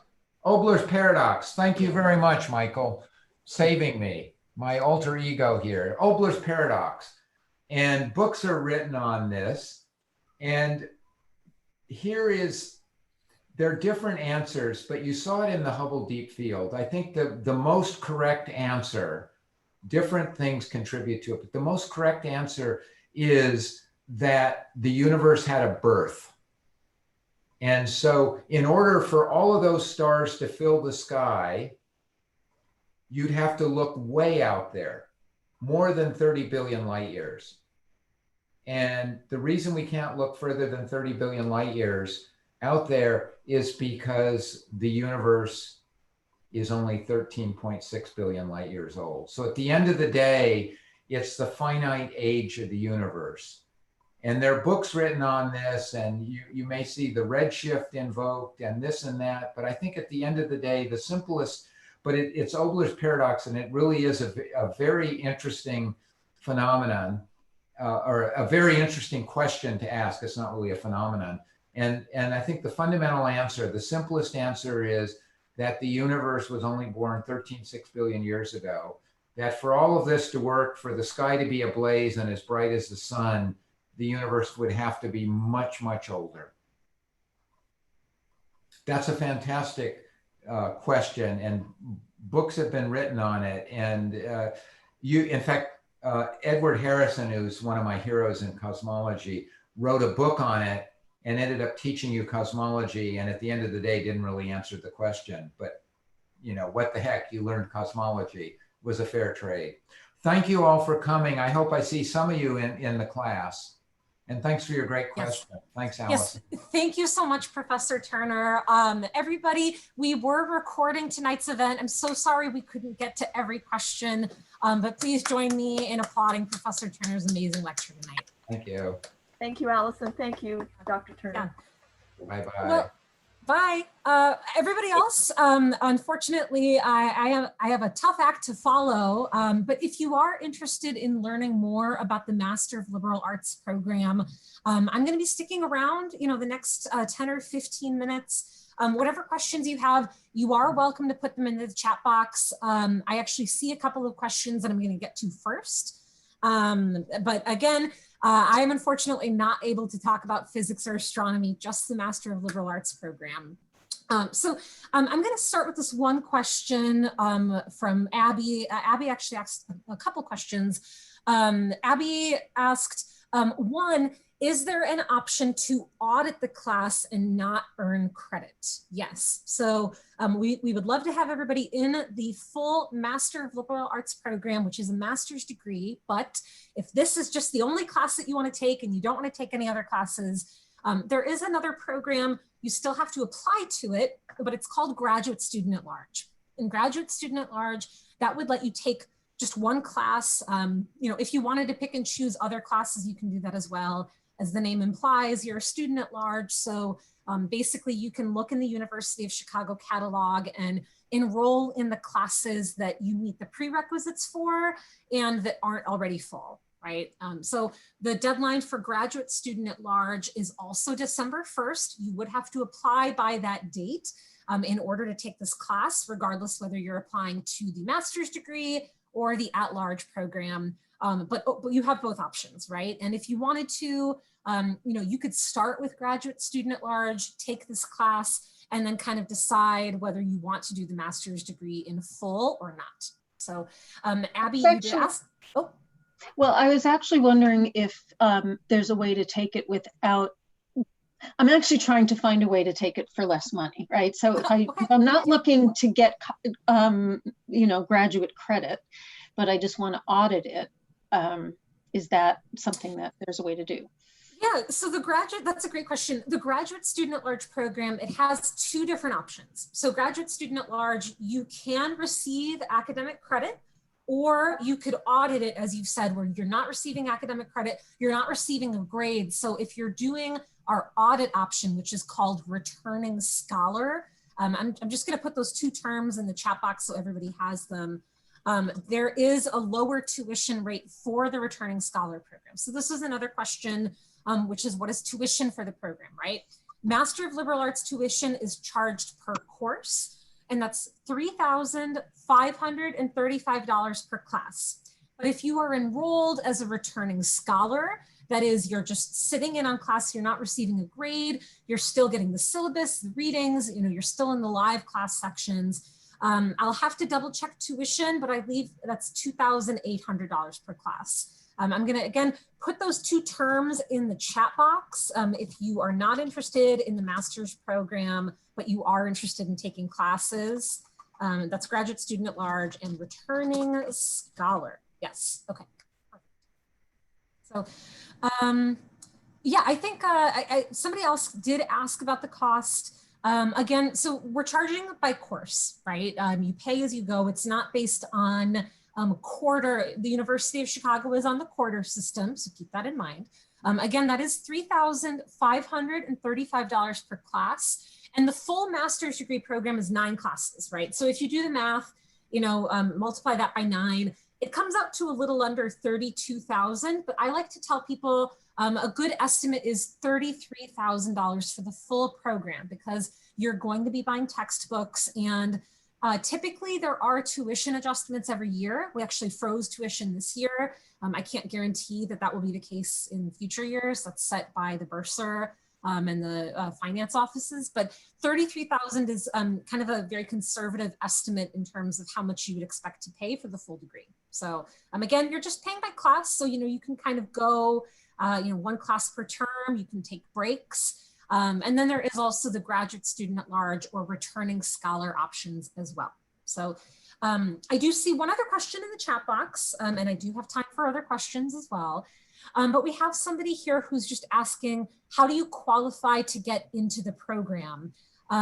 So, we do have an application.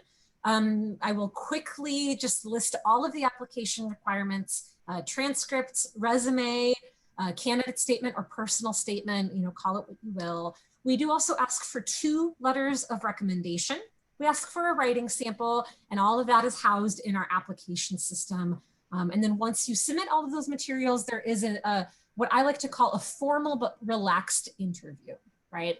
So really, as far as kind of the base technical requirements for admission, you do need to have a bachelor's degree, which the person that has asked this question, I see you have 2 master's degrees, so you probably have a bachelor's as well.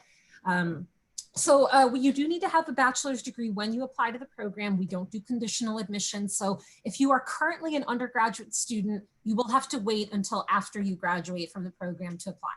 But other than that, we kind of have a holistic admissions process. The fact that you have 2 master's degrees, to the person that asked, that's very helpful because we're looking for a combination of things. We're looking at academic and professional achievement. We are also looking at your writing sample, because a lot of the classes in this program, you're going to be doing at least some writing. In a class like Professor Turner's class, you're probably going to be doing a little bit less writing than you are in something in the humanities or the social sciences, but there still is a writing requirement. So we're looking at the writing sample, we're looking at your transcripts, and we are also looking at your resume. So for those of you who, it's maybe been a while since you've been in school, sometimes we've had people whose GPA didn't really reflect kind of what they're capable of in the classroom. We're going to look at your resume and see what technical skills can you bring to the classroom, right? Because as you kind of have the sample tonight, we're not just looking at your writing sample. You are going to be asking these questions just like you did with Professor Turner a few minutes ago, right? And that's required of all students. There is participation in all of the classes. I said this in the way beginning, but you can't just sit back in the classroom and listen. You do need to interact, and You know, that's something, if it seems like that is a nerve-wracking experience, please don't let it be, because these are very supportive professors. This is a very open environment that emphasizes, you know, freedom of expression and analytical inquiry. But we're basically looking to see in all of your application materials, can you do what you saw tonight? Can you interact with the professor? Can you really think critically about the questions and the topics that the professors are talking about? And there's a lot of different ways that you can demonstrate that in your application. So that's my very quick overview of our admissions philosophy. If you're still concerned, anybody who's here today, happy to talk to you one-on-one. But really, you know, there are so many different things that you could bring to the program because it is such a unique program. It's not like other master's degrees. So yeah, I think I answered that question. A follow-up question too, is it all remote? So you can do the program fully online if you want to, right? Professor Turner's class, it will be online, and our online classes are synchronous, which means you have to log in live. You have to be there when the class is in session in front of your computer, just as you are now, right? So if you are kind of in this position where you can't attend classes live because of your schedule, you know, you could apply to the program and then wait to enroll in classes until you can attend classes live, because that is quite important to your academic experience. You know, maybe you could take one class off, maybe 2 per quarter. That's kind of pushing it. But with that said, so the program is online. It can be done fully online, but you still have to be present, right? When it becomes safe, you know, this program, since the program's been around since the early 90s, it's just been on campus. COVID kind of forced us to reevaluate that model for everybody's safety. But even when it becomes safe, you know, when there's the vaccine, when there is, social distancing is no longer necessary, we will have classes on campus. But with that said, we will always have an online option. You will never have to step foot on campus. We would love it if you did, you know, come to graduation, come to the libraries. They're beautiful, full of books, but you do not have to take any classes on campus if you don't want to, or if you can't. So great question. A question from Lori. Can you make it possible to give access to the recording of tonight's lecture? Lori, absolutely. I'm still recording now, and tomorrow afternoon when this recording is all set up in Zoom, I'll send this to everybody. Everybody who's registered or RSVP'd for this event, you will get this recording, and you're welcome to download it. I think there's a download option in that link. But yes, I'll definitely send that link tomorrow afternoon. Great question, Lori. So I don't see any more questions in the chat box. So if you do have any other questions, I'm going to stick around another few minutes. You're welcome to type those questions in the chat. I see some faces. If you want to ask your questions out loud, you're welcome to do so too. But I am going to stop talking just for a moment so you guys can gather your thoughts and let me know if you have questions.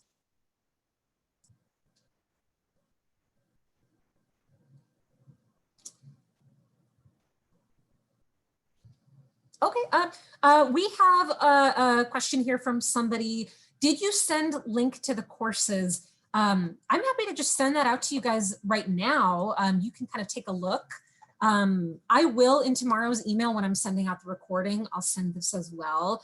But typically every academic quarter at the University of Chicago's this program will usually have anywhere from 4 to 6 classes, right? For the autumn term that's taking place right now, we offered 5 classes. For the winter quarter, we have 4 classes, which includes the course that Professor Turner is going to be teaching. So I'm pulling up the link here. Here we go. Okay, so everybody, I'm sending this to everybody who is here. You'll still get this tomorrow. If you click on that link that I just chatted out to everybody, click that. It's kind of hidden, but you can see it lists autumn and winter kind of in the middle of the page. You can click winter, and then that'll give you a drop down that lists the 4 classes that we have available, which includes Professor Turner's class. There's a little course description. You can see the schedule. So you can also see what classes were offered in the past, just to give you an idea of what types of classes we have in this program, because the schedule changes every quarter, right? We do not offer the same class every term. And Professor Turner, he mentioned he's taught this class before, but it's always a little different, right? Especially in his case, because new research is being done every year. He might mention something in this class that maybe he didn't mention when he taught this class a few years ago. But yes, Professor Turner, he's going to be teaching this class in winter. That semester or that quarter begins January 11th. So if you are interested in this class, you would have to apply by December 1st. And then the quarter would begin January 11th. I don't think a class actually meets that day. He has a Saturday class.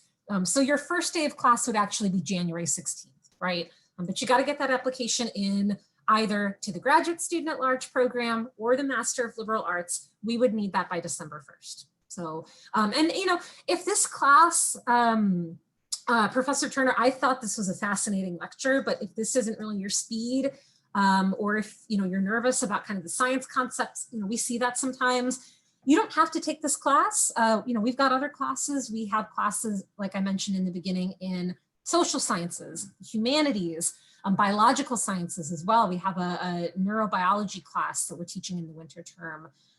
You could take those instead, right? You still have to meet the core course requirements. You have to take one class in the humanities, one in the social sciences, one in the biological sciences, and one in the physical sciences. But we're not going to dictate what class you take. You just have to make sure that you're satisfying those requirements. And Professor Turner's class, that's going to be one of the classes that meets the physical sciences requirement. So I'll send the link tomorrow, if you can't open it for whatever reason.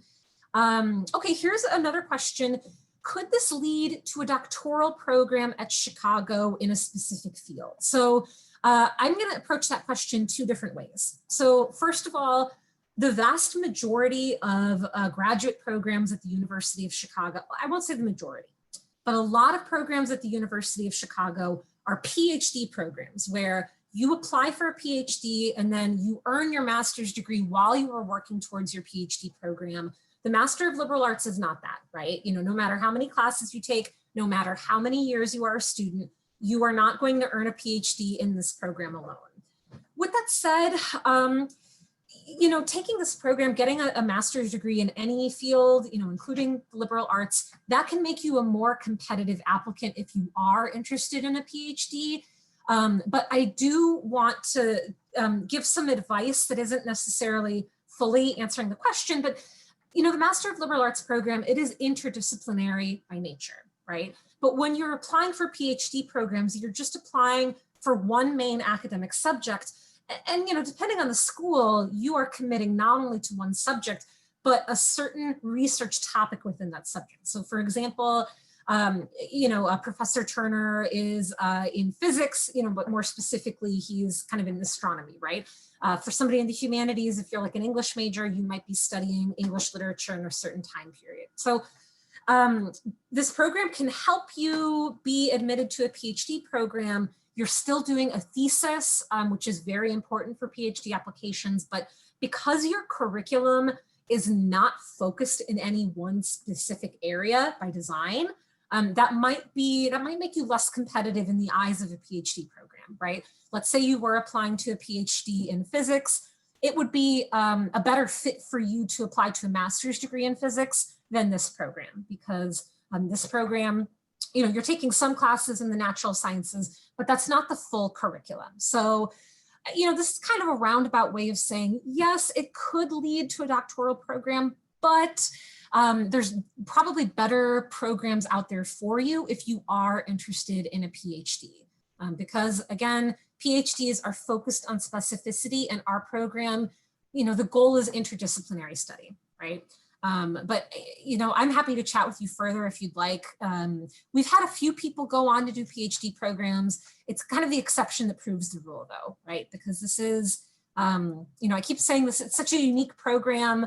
PhD programs, they're normally looking for you to be very specialized in your field, but in this case, we're having you take classes in so many different subjects, right? So that's a great question. So, okay. Here's a great question. From credits from other MLA programs be transferred? No, we do not accept transfer credit unless you have taken the class as a graduate student at large. So if you've taken, classes in another Master of Liberal Arts program at another school, we can't accept those transfer credits. We're only requiring you to take 9 classes in this program anyway. And a lot of other master's degrees require anywhere from 10 to 15 courses plus. So we do not accept transfer credits. But again, if you take classes within the Master of Liberal Arts program as a graduate student at large, yes, those classes would transfer over.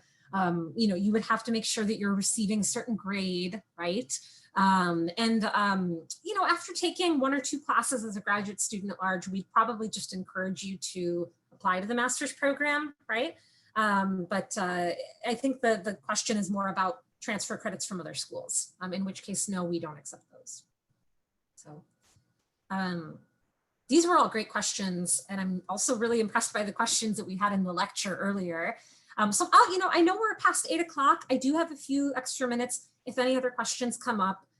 So I'm just going to pause for another moment and see any other questions that come in. Again, everybody, you're welcome to throw those in the chat box, or if there's a question you have and you don't want to ask it now, you are welcome to email me. I'll go ahead and include the contact information there as well.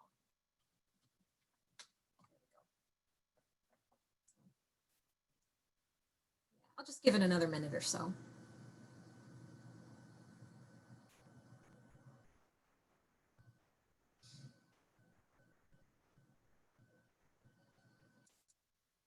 I don't see any other questions that have come in, but I want to thank everybody for coming tonight.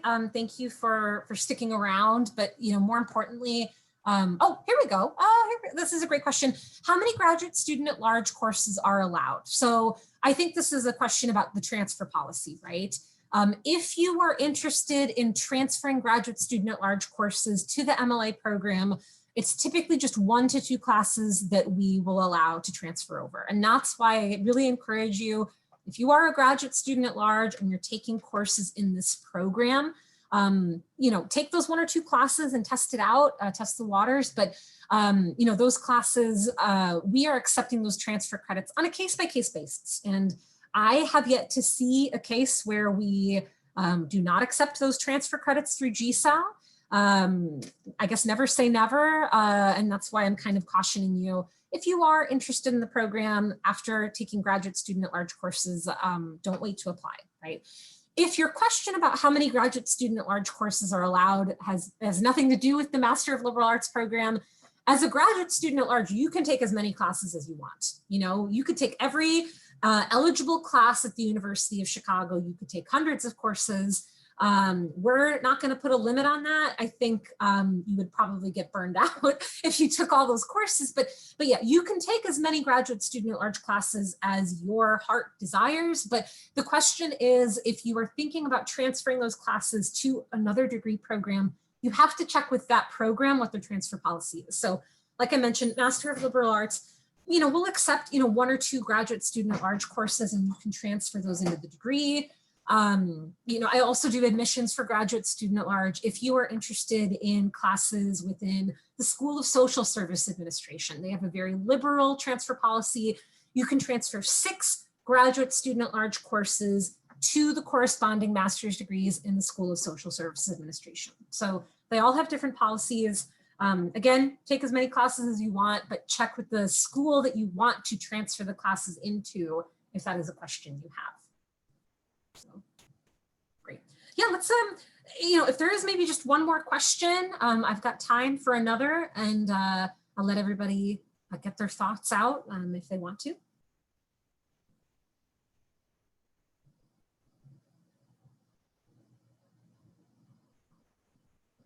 Okay, well, I don't see anything, but again, you've got my email address. Please don't hesitate to reach out. Yes, please do email the questions that you have. And if you guys would like, I love Zoom, honestly, I prefer in person, but if you want to schedule just a one-on-one Zoom conversation, we can do that. If you just want to send me questions via email, that's great. And then of course we do have an information session this Friday where I'm going to be sharing a lot of the same stuff I shared today, but a few extra things as well. So you're welcome to attend that. We'll be recording that as well. So if you can't attend, RSVP anyway, and I'll email you the link. But with that said, I think I'm going to close it out. Thanks again, everybody, for spending your night with us. I had a great time. I hope you did too. And look in your email tomorrow for this recording. Thanks so much, everybody. Have a nice night.